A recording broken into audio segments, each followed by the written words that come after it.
Welcome back to the March video roundup where we talk about all the things that are happening here in Paraguay. But this month in particular, we're going global. We're talking around the world.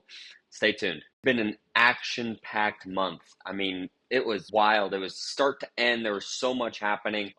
We preached at a couple of different churches this month and just tried to stay as busy as possible, try to maximize the time that we have left here, trying to make an impact on the other people, the other churches, encourage their faithfulness and things like that. So that was awesome. We had a great time being able to preach at both of those churches. We had the opportunity to talk to some of them about the gospel the other day, but you could just tell that they're not ready. We kind of knew that, but the opportunity presented itself, and we wanted to take advantage of actually going and preaching to them. It's really not the time for them. They didn't really understand completely.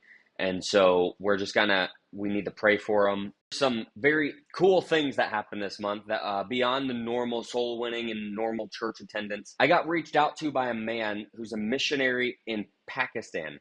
Now, he's a national over there in Pakistan. They are going through a lot of persecution. Now, their kind of persecution might not be what you're typically thinking about. Most of the time, you might think of persecution as like threatened to die, threatened to be killed or whatever, tortured. Theirs is slightly different, and there is some of that. But for the most part, what it is you have people who call themselves Christians, don't get the good jobs, don't get the good areas to live in, don't get anything along those lines. And so what the missionary was telling me is a lot of times the people who are Christian will eventually denounce the name of Christ, even though they're saved, just so that way they can get a job, do things, so they'll stop going to church, stop doing things for God because they don't want to be known as a Christian, so that way they can get a better job. Obviously, none of us can understand completely that type of persecution. It's really hard for us to be able to judge. But we can look at instances in the scripture, and so that's what we did. I just went through and I taught them about the life of Paul and how Paul was persecuted severely up to the point of death. And he continued to name the name of Christ, continue to go out, live for God. Well, nothing really immediately I knew happened. And then a couple days later, the missionary reached out and said, hey, I wanted to send you some stuff, and I'll show you some of the videos and some of the pictures here of the event. It was really awesome. So there is this man, and his name is Joel, young man named Joel, who was hearing the preaching, and through the preaching, I just feel blessed that I was able to be a part of it. He told the missionary that he now wants to go on living for God. He said, if Paul can go through those things, then I can go through those things. He was on the verge of quitting and just calling himself a Muslim so that way he can get a better job and have different things. And so that was really a huge blessing to be able to see something like that on the other side of the world. And it really just kind of goes to show that the technology that we have is so beneficial if we can actually use it for good. One of the Sundays this month, I ended up going and visiting a church that I've only visited a couple times while I'm here. I was just going to go because I hadn't seen the missionary in a while, and I know we're about to head back to the States, so I wanted to say bye to them before we left. We also got to meet there. There was a missionary from Brazil who's wanting to move to Paraguay. And so he was asking a bunch of questions and things like that. And I was like, hey, man, nice to meet you. We talked for a couple seconds, but then we headed out. We went back to get ready for our church. And then a couple days later, I got reached out to by the missionary in Lambaré. So we set up a time to have dinner.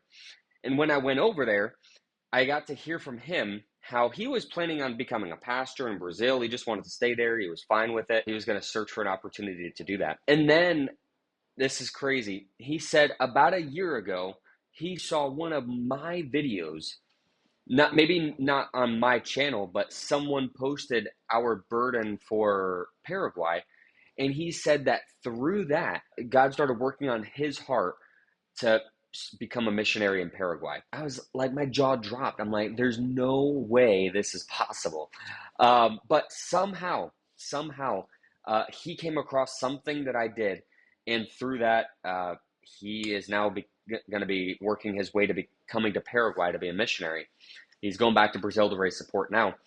But that was just such a blessing to me. There's nothing special about me and what I'm doing, but it just goes to show that people are always watching, and you never know who you can impact. That's one person that I know of, but maybe there's more that I don't know of. And so it just kind of hit me in that way, like, wow, I really could be impacting a lot of people even though to me this is like such a small thing, doing these YouTube videos and things like that, I guess it's just like you never know who you can impact. And then the other thing is that just God's timing. I don't know if you guys have heard, maybe you have, but Lauren is pregnant. And so we are very excited for that. We're just grateful for everybody who was praying for us for the last couple of years. With that, I do want to kind of give you guys a little bit of a backstory. I remember when we first got to Paraguay, I told some of the guys from our church, I said, wouldn't it be crazy if when we move here, that's when God decides to give us a baby? And that's what happened. I think it's kind of cool looking back at it to know that that's what was going on, that, God's plan was exactly that, bring us to the field where he wants us and then bless us. That being said, there are a lot of things that we ask your prayers for. Number one, obviously Lauren's health. Lauren is currently a bodybuilder. Literally, she's literally building a body. It's okay. It's a dad joke. I can say dad jokes now. But so she's building a body. Obviously it's taken a toll on her body. So please be praying for her. Pray for the baby as well. When we had our first baby, like 3.5 years ago, that miscarried, we found out that there were some problems with like blood and stuff like that, blood types. Without going into all the specifics, basically that problem that was there is still here. And so we could really use your prayers for the health of the baby. And then thirdly, the finances of it. We don't have health insurance. We came here with maybe a little more than a handful of churches supporting us. And so we didn't have all the money to get health insurance and all the things that most missionaries get, which is fine. We were fine with that. Still fine with that. That being said, now that we do have something like this, when we have the baby, it's going to be straight out of pocket. And so that's going to be something that we could use your prayers for as well. Guys, March was a month full of God just showing us his timing is perfect, showing us how awesome God is, how amazing he is, how he just knows when to do things. Sending a missionary from Brazil the exact Sunday that we just so happened to be at that same church is not coincidence. And that missionary just so happens to have found us, of all people, a year ago to get his heart moving. Doesn't happen like that every day. Just so happening to get a chance to preach in Pakistan via Zoom, and then just so happening to become pregnant while on the mission field. There's just so many things like that. So I encourage you guys to just continue to trust in the Lord, continue to trust in his timing. I know it's perfect. Just trust that he knows what's best for you. Hey everybody, welcome to the March video roundup, where we talk about all the things that are happening here in Paraguay, and this month really around the world. Stay tuned. That being said, guys, please be praying for us. Thank you guys, and God bless.